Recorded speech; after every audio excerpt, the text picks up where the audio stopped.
আজকে আপনাদের সাথে একটা দারুণ মহোৎসবের গল্প শেয়ার করব। মহোৎসবই বলতে পারেন।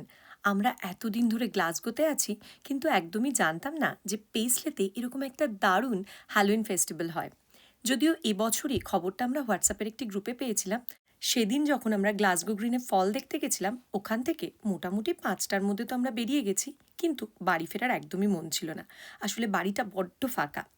সঞ্জীবের মা বাবা জাস্ট কদিন আগেই চলে গেছে, তো বাড়িতে এখন হা হা করছে, থাকতে বড্ড কষ্ট হচ্ছে। তাই আমরা মোটামুটি বাইরে ঘুরে বেড়ানোর অজুহাতই খুঁজি বলতে পারেন। তো সেরকমই একটা অজুহাতের চোটেই আমরা চলে গেছিলাম এই ফেস্টিভ্যালটাকে এক্সপ্লোর করতে। তবে গিয়ে কিন্তু খুব ভালো করেছি।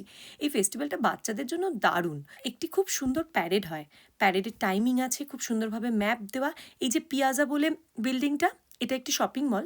এর সামনে দিয়ে গোল করে প্যারেডটা পুরো স্টেশন হয়ে ঘুরে আসে। আমাদের তো দারুণ লেগেছে এরকম একটা হৈ হৈ করা অনুষ্ঠান। তবে খুব মিস করছিলাম জিনুর কুচেকাচা বন্ধুগুলোকে। আসল কথা, সবাই মিলে এইরকম অনুষ্ঠানে এলে বিশেষ করে বাচ্চাদের বেশি ভালো লাগবে। তাই ইচ্ছা আছে পরের বার হৈ হৈ করে দল বেঁধে আসার। অনেক দিন পর একটা কলকাতার গমগমে হৈ হৈ করা লোকজনে ভরা পরিবেশ যেন ফিরে পেলাম, যেটা আমাদের কাছে বড্ড প্রিয়।